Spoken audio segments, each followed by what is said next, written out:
শুধুমাত্র সেদ্ধ আলু ও আটা দিয়ে বানিয়ে ফেললাম সকাল বিকেলের জন্য মজাদার নাস্তা। এই নাস্তাগুলো খেতে হয় ভীষণই মজাদার আর ভিতরটা প্রায় আলুর পুরে ভরা। বাচ্চাদের টিফিন এই রেসিপিটি দিলে টিফিন বক্স খালি আসবে না। চলুন তাহলে মূল রেসিপিতে চলে যাচ্ছি। সর্বপ্রথম আমি এখানে একটি মিক্সি বল নিয়েছি। এখন এখানে দিয়ে দিচ্ছি হাফ কাপ পরিমাণ আটা।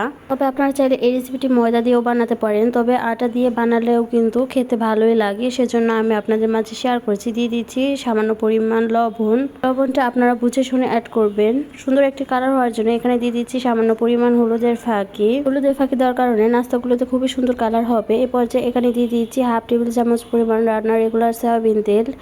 দিয়ে দিচ্ছি সামান্য পরিমাণ চিনি দেওয়ার কারণেও কিন্তু নাস্তার কালারটা সুন্দর আসে আর খেতেও ভালো লাগে, তবে আপনারা চাইলে এটি স্কিপ করতে পারেন। এই পর্যায়ে এখানে দিয়ে দিচ্ছি 1 চামচ পরিমাণ গুঁড়ো দুধ। এই গুঁড়ো দুধটা কিন্তু অবশ্যই দিতে হবে, এটি কিন্তু কোনোভাবেই স্কিপ করা যাবে না। এখন হাতের মাধ্যমে এই শুকনো উপকরণগুলোকে ভালোভাবে মাখিয়ে নেব।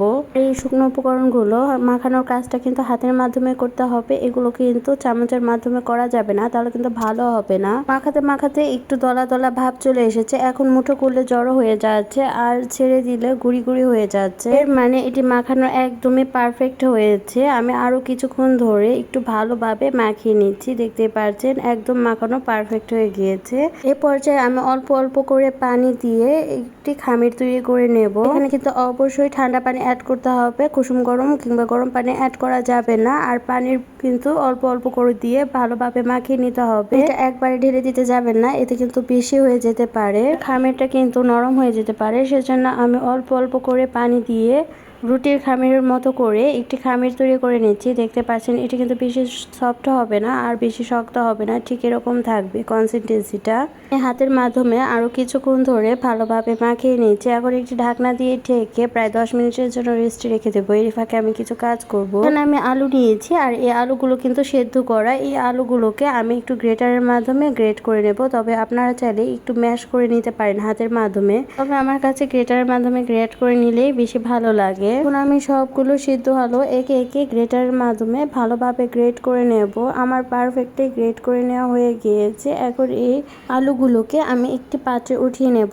এখন এই আলুগুলোকে কিন্তু আমি একটি পাত্রে উঠিয়ে নিয়েছি, দেখতে পাচ্ছেন। এখন এটি সাইডে রেখে দিচ্ছি। চুলে আমি একটি পেন বসিয়ে দিচ্ছি। পেনটা হালকা একটু গরম হয়ে আসার পর এখানে দিয়ে দিচ্ছি 1 টেবিল চামচ পরিমাণ রান্নার রেগুলার সয়াবিন তেল। সয়াবিন তেলটা একটু গরম হয়ে আসার পর এখানে দিয়ে দিচ্ছি সামান্য পরিমাণ আস্ত জিরা। আপনারা যদি ফোড়নে আস্ত জিরাটা পছন্দ না করেন তাহলে এটি স্কিপ করতে পারেন। একটু নাড়াচাড়া করে নিচ্ছি। এর পর্যায়ে এখানে দিয়ে দিচ্ছি পেঁয়াজ কুচি। আমি এখানে কিন্তু পেঁয়াজটা বেশি কুচি কুচি করে কাটিনি, বড় সাইজের পেঁয়াজ হালকা একটু মোটা মোটা করে কেটেছি। এর পর্যায়ে এখানে দিয়ে দিচ্ছি মরিচ। মরিচটা অবশ্যই আপনারা বুঝে শুনে অ্যাড করবেন, যে আপনারা কতটুকু পরিমাণ ঝাল খাবেন সে অনুযায়ী বাড়িয়ে কিংবা কমিয়ে অ্যাড করতে পারেন। এখন একটু নাড়াচাড়া করে একটু ভেজে নেব।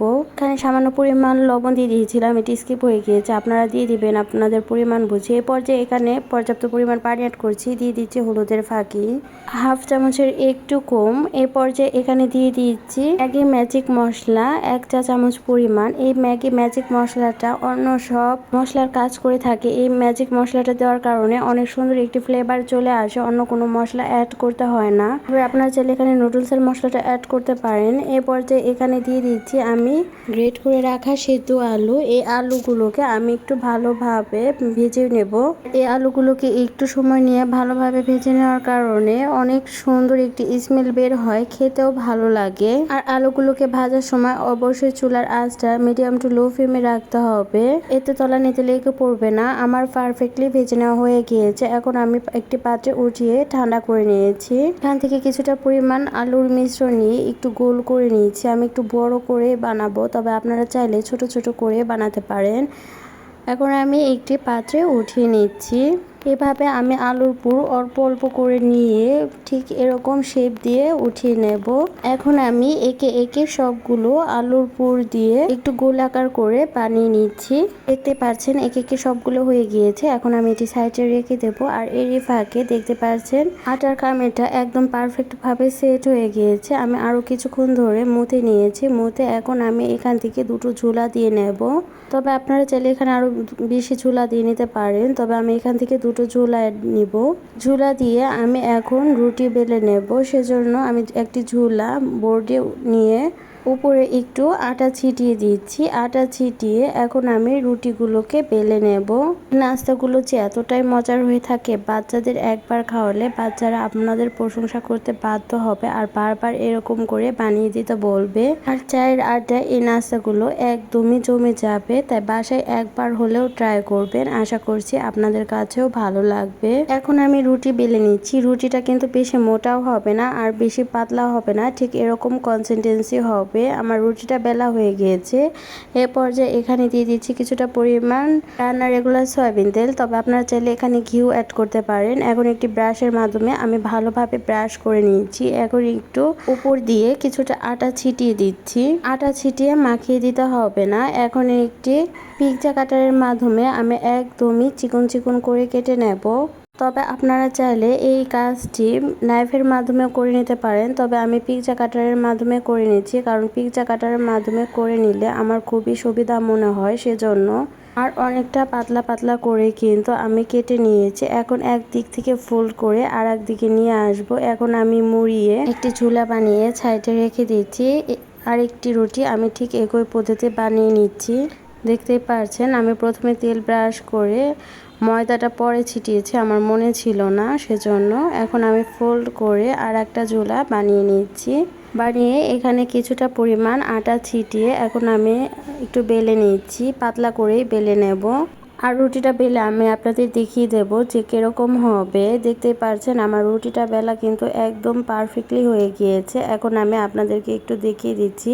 দেখতে পাচ্ছেন ঠিক এরকম হবে। এখন এটি আমি সাইডে রেখে দিচ্ছি। একইভাবে আমি আর একটা রুটি বেলে নিয়েছি। এখন এই রুটির উপরে আমি আলুর পুরগুলো দিয়ে দিচ্ছি। এখন একটি ব্রাশে একটু পানি মাখিয়ে আমি চারটা মাখিয়ে দিচ্ছি। এভাবে যদি পানিটা মাখিয়ে দেওয়া হয় তাহলে কিন্তু অতি সহজে ফোল্ড হয়ে যাবে, খুলে যাবে না। আর পানি মাখিয়ে না দিলে কিন্তু ভাজার সময় খুলে যায়, সেজন্য আমি পানি মাখিয়ে দিয়েছি। এখন এর উপরে আমি আরো একটা রুটি দিয়ে দিচ্ছি। উপরের রুটিটা কিন্তু হালকা একটু ছোট দেখাচ্ছে, তাতে কোনো সমস্যা নেই। একটু টান দিয়ে আমি ঠিক এভাবে একটু ফোল্ড করে নেব। আপনারা একটু দেখে বুঝে নেন। তো বন্ধুরা, আমার ভিডিওটি যদি আপনাদের মাঝে একটু হলেও ভালো লাগে থাকে, প্লিজ বেশি বেশি করে শেয়ার করে দেবেন। এতে আমার ছোট্ট চ্যানেলটি অনেক দূর পর্যন্ত এগিয়ে যেতে সাহায্য করবে। আর যদি খুব বেশি ভালো লেগে থাকে, লাইক কমেন্ট শেয়ার করতে ভুলবেন না। একবার হলেও বাসায় এভাবে নাস্তা বানিয়ে আমাকে কমেন্টের মাধ্যমে জানাতে পারেন আপনাদের নাস্তাগুলো কিরকম হয়েছে খেতে। এখন আমি একটু প্রেস করে দিচ্ছি, আপনারা একটু দেখে বুঝে নেন।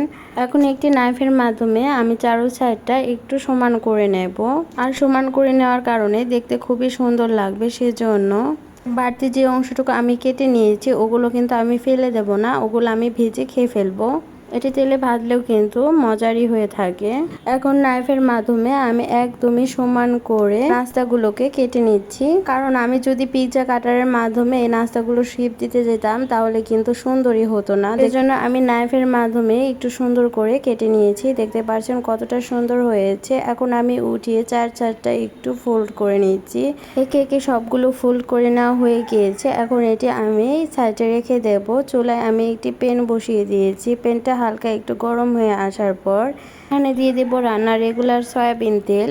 এই নাস্তাগুলোকে যে একদম ডুবো তেলে ভাজতে হবে তাও কিন্তু না, আমি কিন্তু একদম ডুবো তেলে ভাজিনি। আপনারা নিশ্চয়ই দেখে বুঝতে পারছেন আমি সামান্য পরিমাণ রান্নার রেগুলার সয়াবিন তেল অ্যাড করেছি। তেলটা হালকা একটু গরম হয়ে আসার পর একে একে আমি সবগুলো নাস্তা দিয়ে দিচ্ছি। নাস্তার এক সাইড হওয়ার পর আমি একটু উল্টিয়ে দিচ্ছি। আমি এখানে কিন্তু নাস্তাগুলো মোট 4-5 বার উল্টিয়েছি, কারণ যেহেতু কম তেলে ভাজবো নাস্তাগুলো একটু বেশি করে উল্টে পাল্টে দিলে নাস্তাগুলো কিন্তু খাস্তা হবে আর খেতেও ভালো লাগবে। সেজন্য আমি চুলার আঁচটা মিডিয়াম টু লো ফ্লেমে রেখে হালকা গরম তেলে উল্টে পাল্টে ভেজে নেব।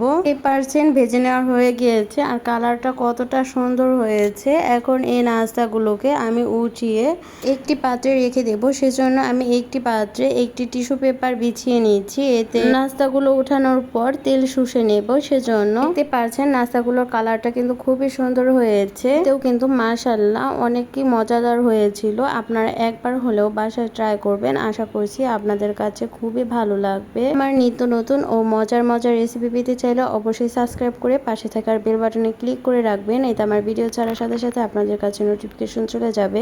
আর ফেসবুক থেকে দেখে থাকলে প্লিজ একটি ফলো দিয়ে রাখবেন। আজকের মতন এ পর্যন্তই, দেখা হবে পরবর্তী অন্য কোনো মজার রেসিপি নিয়ে। সে পর্যন্ত সবাই ভালো থাকবেন, সুস্থ থাকবেন, সবাই সবার জন্য দোয়া করবেন। আল্লাহ হাফেজ, আসসালামু আলাইকুম।